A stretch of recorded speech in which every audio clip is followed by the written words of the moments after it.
Доверявайте се само на експерт, който е заложил своята кожа. Какво означава това? Здравейте, хора! Аз съм Поля Христова и искам да ви разкажа малко повече за идеята на великия Насим Талеб. Да заложиш своята кожа означава, ако съветваш някого и го посъветваш зле, да загубиш реципрочно на неговата загуба. Ако сгрешиш, да претърпиш и ти някакъв негатив, да има и за теб някакво последствие. И това е доста добре казано, но е доста трудно приложимо, нали така, във всеки един бизнес. По отношение на имотите обаче, аз смятам, че има как да се приложи тази идея. Проблема е, че повечето клиенти отказват да я приложат. Какво правят повечето, да речем, купувачи? Особено инвеститори. Тоест хората, които не купуват едно жилище в живота си за собствено ползване, а са решили да инвестират в повече имоти. Те се обаждат на възможно най-много брокери. Им казват: искам да купя имот еди си къде си, до еди си какви пари, ако ти изпадне нещо, потърси ме. Какво прави брокера? Записва си телефона, обикновено.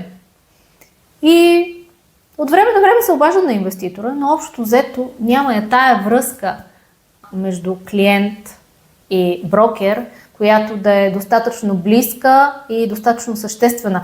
Ще ви го кажа направо. На брокера не му пука толкова за този клиент. Той е просто бройка, просто поредното име в телефона му. И аз си представете, ако същия този инвеститор отдели от времето си, види се лично с брокера, преди това, разбира се, трябва да го е проучил, трябва да знае, че иска да работи точно с този човек и му каже: виж, следващите 10, 15, 20 години възнамерявам да правя това и това. От това се страхувам, за това мечтая, това искам. Можеш ли да ми помогнеш? Ако можеш да ми помогнеш, от тук нататък ти си моя личен брокер. От тук нататък каквото купувам, ще го купувам с теб. Каквото държа, каквото се управлява, ще го управляваш ти. Когато си търся наематели, ти ще ми ги търсиш, ти ще ми ги избираш, ти си отговорен. Когато реша да продавам, ще продаваш ти. Ако си ме посъветвал зле, посъветвал си зле себе си, защото на теб ще ти е трудно да правиш тези сделки или няма да можеш да ги направиш. Имам клиенти, които са с мен вече 24-та година.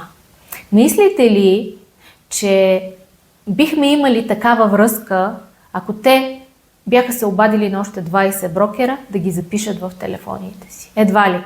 Заложила съм кожата си за тези хора, защото знам, че ако те загубят, аз ще загубя много повече. Ще загубя много бизнес. Помислете върху това и ако наистина искате някой да заложи кожата си за вас, направете първата крачка.